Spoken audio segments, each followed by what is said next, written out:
എൻ്റെ പേര് ദീപ്തി. ഞാൻ ആലപ്പുഴ ജില്ലയിലെ പൊള്ളത്തെ ഇടവകയായ തിരുക്കുടുംബ ദേവാലയം ഇടവക അംഗമാണ്. ഞാൻ ഈ അൾത്താരയിൽ നിൽക്കുവാനുള്ള യോഗ്യത എൻ്റെ അമ്മ മാതാവ് തന്നതിന് ആദ്യമേ തന്നെ ഞാൻ എൻ്റെ മാതാവിനും തിരുക്കുമാരനും 1000 നന്ദി സമർപ്പിക്കുന്നു. ഞാനൊരു വിദേശയാത്ര ആഗ്രഹിച്ചുകൊണ്ടാണ് ഞാനിവിടെ ഉടമ്പടി എടുത്തത്. അത് IELTS ആണ് ആദ്യമായി എന്നെ അഭിമുഖീകരിച്ച ഏറ്റവും വലിയൊരു പ്രശ്നം. കാരണം ഞാനൊരു ആവറേജ് സ്റ്റുഡൻ്റാണ്. ഇംഗ്ലീഷ് പരിജ്ഞാനമൊക്കെ വളരെ പരിമിതമായൊരു വ്യക്തിയാണ്. കാരണം ഞാൻ മലയാളം മീഡിയത്തിൽ പഠിച്ച് വളർന്നൊരു വ്യക്തിയാണ്. അതുകൊണ്ട് എന്നെ സംബന്ധിച്ചിടത്തോളം IELTS എന്ന് പറയുന്നത് വളരെ ബുദ്ധിമുട്ടായ ഒരു കാര്യമായിരുന്നു. ഞാൻ കോച്ചിങ് ക്ലാസ്സിൽ പോയി വീട്ടിൽ വൈകിട്ട് വന്നിരിക്കുമ്പോഴും എൻ്റെ അമ്മയോട് പറഞ്ഞപ്പോഴും ഞാൻ വിഷമിക്കുമായിരുന്നു. ഞാനിത് പഠിക്കേണ്ടയില്ലായിരുന്നു, അത്രയ്ക്കൊരു ബുദ്ധിമുട്ടുള്ള കാര്യമാണിത്. അങ്ങനെ ദിവസവും ഞാൻ വന്നിരിക്കുമ്പോൾ അമ്മയോട് സംസാരിക്കുന്ന ഒരു ദിവസം ഞാൻ വീട്ടുമുറ്റത്ത് ഇരിക്കുമ്പോൾ ഒരു രൂപം എൻ്റെ വീട്ടുമുറ്റത്ത് കാണുന്നതായിട്ട് എനിക്ക് അത് തോന്നി. ഞാനങ്ങനെ അത് കുറച്ച് നേരം നോക്കിക്കൊണ്ട് നിന്നുകൊണ്ട് ഞാൻ അമ്മയോട് പറഞ്ഞു, അമ്മ ഇവിടെ ഞാനിരിക്കുന്ന ഈ കസേരയിലൊന്ന് വന്നിരുന്ന് നോക്കൂ, അവിടെ എന്തെങ്കിലും അമ്മയ്ക്ക് കാണാൻ സാധിക്കുന്നുണ്ടോ എന്ന് ചോദിച്ചു.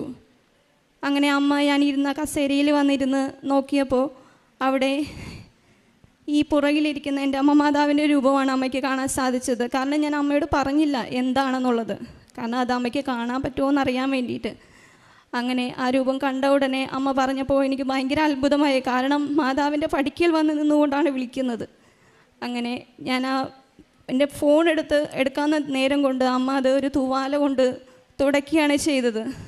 പിന്നെ അമ്മ കുളിച്ച് നമുക്ക് ഇവിടെ കൃപാസനത്തിൽ വന്ന് മാതാവിനോട് പ്രാർത്ഥിച്ച് അച്ഛനോട് പറയാം.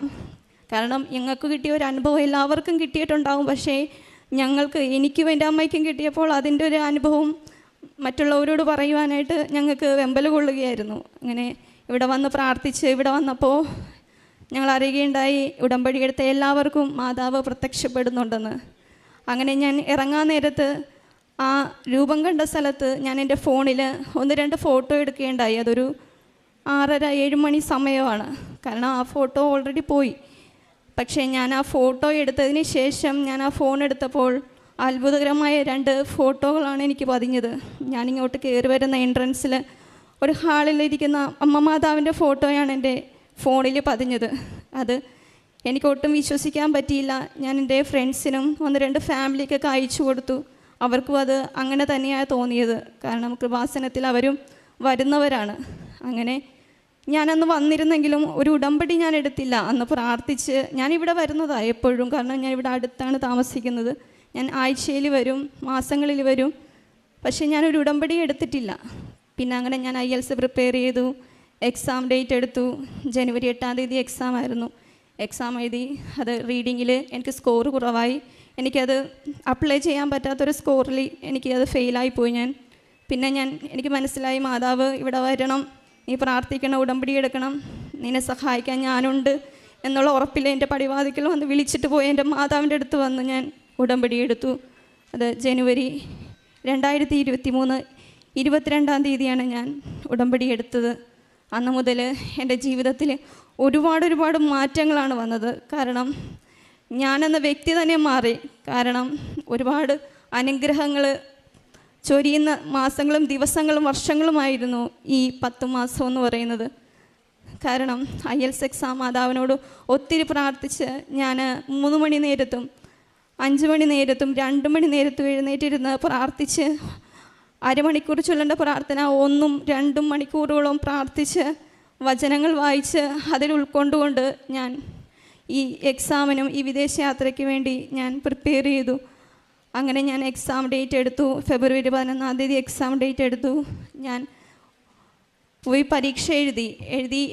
എനിക്ക് റിസൾട്ട് വരുന്ന ദിവസം ഞാൻ ഈ അമ്മ മാതാവിൻ്റെ നടയിൽ വന്നിരുന്നു കൊണ്ട് മെസ്സേജ് വന്നെങ്കിലും ഞാൻ പറഞ്ഞു, മാതാവേ, ഞാനിവിടെ മാതാവിനെ കാണിച്ചുകൊണ്ട് ഞാൻ ഈ മെസ്സേജ് ഓപ്പൺ ചെയ്യുള്ളൂ.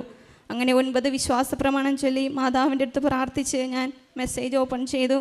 എനിക്ക് ഭയങ്കര അത്ഭുതമാണ്. കാരണം എന്നെക്കൊണ്ട് സാധിക്കാത്ത ഒരു സ്കോറാണ് എനിക്ക് മാതാവ് തന്ന് അനുഗ്രഹിച്ചത്. കാരണം അത് അനുഭവിച്ചറിയുന്നവർക്ക് മാതാവിൻ്റെ വലിയ അത്ഭുതങ്ങൾ മനസ്സിലാക്കാൻ നമുക്ക് സാധിക്കുകയുള്ളൂ. അങ്ങനെ ഞാൻ പിന്നെ അടുത്ത ഘട്ടത്തിലേക്ക് ഇൻ്റർവ്യൂ സെക്ഷനാണ്. അതിലും ഒത്തിരി കടമകളുണ്ടായിരുന്നു. പക്ഷേ മാതാവ് ഭയങ്കര വലിയ അത്ഭുതങ്ങൾ എനിക്ക് ഇൻ്റർവ്യൂവിലും തന്നു. അത് ജോസഫ് അച്ഛൻ്റെ അനുഗ്രഹം മേടിച്ചുകൊണ്ടാണ് ഞാൻ ഇൻ്റർവ്യൂ അറ്റൻഡ് ചെയ്തത്. നിസ്സാരമായി എനിക്കത് വിജയിക്കുവാൻ സാധിച്ചു. കുറച്ച് സമയമെടുത്തുവെങ്കിലും മാതാവ് എന്നെ സഹായിച്ചു. ഞാൻ ഇൻ്റർവ്യൂ പാസ്സായി. ഇപ്പോൾ എനിക്ക് വിസ വന്നു. വിസ വന്നതും ഞാൻ മിക്ക ഞായറാഴ്ചയും ഞാനിവിടെ ജോസഫ് അച്ഛൻ്റെ ധ്യാനം കൂടാറുണ്ട്. ഇവിടെ വന്ന് ആ ധ്യാനം കൂടുന്നത് ഭയങ്കര ആത്മീയ അനുഭവമാണ്. അത് ഇവിടെ വന്ന് കൂടുന്നവർക്ക് അത് നന്നായിട്ട് അറിയാം. ഞാൻ അന്ന് അച്ഛൻ്റെ ഒരു വചനം ഞാൻ കേട്ടിരുന്നു. അച്ഛൻ പറഞ്ഞ വാക്കുകളാണ്, ഒരാമ നിരങ്ങിപ്പോകുമ്പോൾ ഉള്ള ആ ഒരു സമയം, ഒരു മനുഷ്യൻ ആ ആമയും കൊണ്ട് ഓടുമ്പോൾ എന്തോരം വേഗതയുണ്ടോ ആ വേഗതയിലായിരിക്കും ഇനി നിൻ്റെ കാര്യം നടക്കാൻ പോകുന്നതെന്ന്.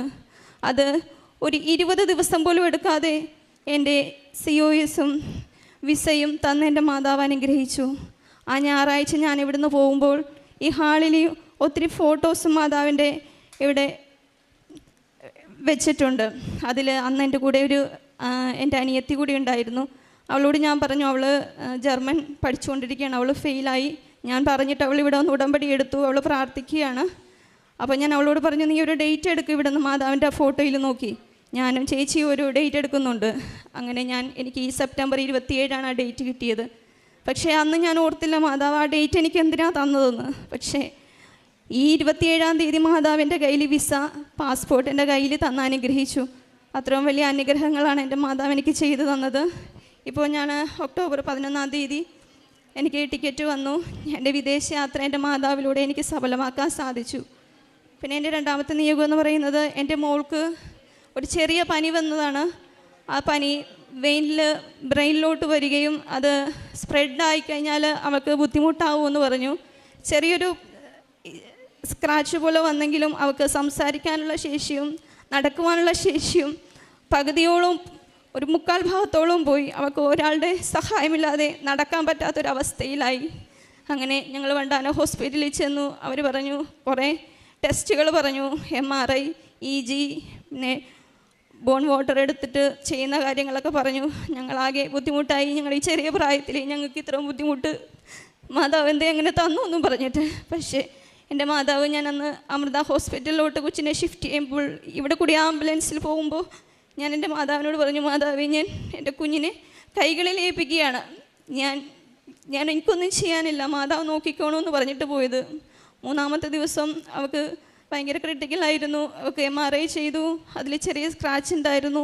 അതിനുശേഷം അവൾക്ക് EG ചെയ്തു, ബോൺ വാട്ടർ എടുത്തു. അതിലൊന്നും ഒരു കുഴപ്പമില്ല. പക്ഷേ ഡോക്ടറിൻ്റെ റിസൾട്ടിൽ പറഞ്ഞത് അത് ചെറിയൊരു സ്ക്രാച്ച് മാത്രമാണ്, ഒരു 5 ഇഞ്ചക്ഷൻ കൊണ്ടത് മാറാവുന്ന കാര്യമേ ഉള്ളൂ. അങ്ങനെ അവൾ 4-ാമത്തെ ദിവസം നടക്കുകയുണ്ടായി. നടന്ന് സംസാരശേഷി അവൾ വീണ്ടെടുത്തു.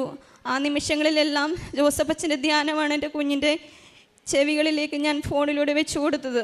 അത് കേൾക്കുമ്പോഴും അവൾക്ക് ഭയങ്കര ആഗ്രഹമാണ്, മാതാവിനെ ഭയങ്കര ഇഷ്ടമാണ്. കാരണം എൻ്റെ ഈ പ്രാർത്ഥന അവൾ കാണാറുണ്ട്. എൻ്റെ വീട്ടിലിരുന്ന് എനിക്ക് ഈ സമയങ്ങളിലെല്ലാം 24 മണിക്കൂറിൽ ഉറക്കം കഴിഞ്ഞതിന് മുമ്പുള്ള ബാക്കിയുള്ള സമയങ്ങളെല്ലാം ഞാൻ ബൈബിൾ വായന, പ്രാർത്ഥന, പ്രേക്ഷിത പ്രവർത്തനം, വൃദ്ധസദനത്തിൽ പോവുക. ഞാൻ സ്വന്തമായി ഭക്ഷണം ഉണ്ടാക്കി തന്നെ ഞാൻ ഇവിടെ കാട്ടൂർ വൃദ്ധസദനത്തിൽ കൊണ്ടുപോയി 2 തവണ കൊടുത്തിട്ടുണ്ട്. പിന്നെ അർത്തിങ്കൽ ഹോസ്പിറ്റൽ, ഇവിടെയെല്ലാം ഞാൻ കയറി പ്രേക്ഷിത പ്രവർത്തനവും മാതാവിൻ്റെ വലിയ വലിയ കാര്യങ്ങൾ പറഞ്ഞ് മറ്റുള്ളവരെ വിശ്വാസത്തിലേക്ക് ഞാൻ കൊണ്ടുവന്നിട്ടുണ്ട്. അതുപോലെ എൻ്റെ ഫാമിലി ആണെങ്കിലും ഒത്തിരി പേർക്ക് അറിയാം ഞാൻ മാതാവിൻ്റെ കൂടെ നടക്കുന്നൊരു വ്യക്തിയാണ്. അതുകൊണ്ട് നിനക്ക് ഒത്തിരി അനുഗ്രഹങ്ങളുണ്ട്, നീ ഞങ്ങൾക്ക് വേണ്ടി പ്രാർത്ഥിക്കുക കൂടി ചെയ്യണമെന്ന്. അങ്ങനെ എൻ്റെ 2 ഫ്രണ്ട്സിന് വിസയുടെ ഇതുപോലത്തെ ഒരു പ്രോബ്ലം വന്ന് ഞാൻ പ്രാർത്ഥിച്ചു. അവർക്ക് മാതാവ് വഴി തെളിയിച്ചു കൊടുത്തു. പിന്നെ അങ്ങനെ എൻ്റെ കുഞ്ഞ് ഇപ്പോൾ നന്നായി സംസാരിക്കും, അവൾ നന്നായിട്ട് പാട്ട് പാടും, ഇപ്പോൾ നന്നായിട്ട് നടക്കും. ഞാൻ അവളെ കൊണ്ട് ഒരു പാട്ട് പാടിക്കാം. La la la la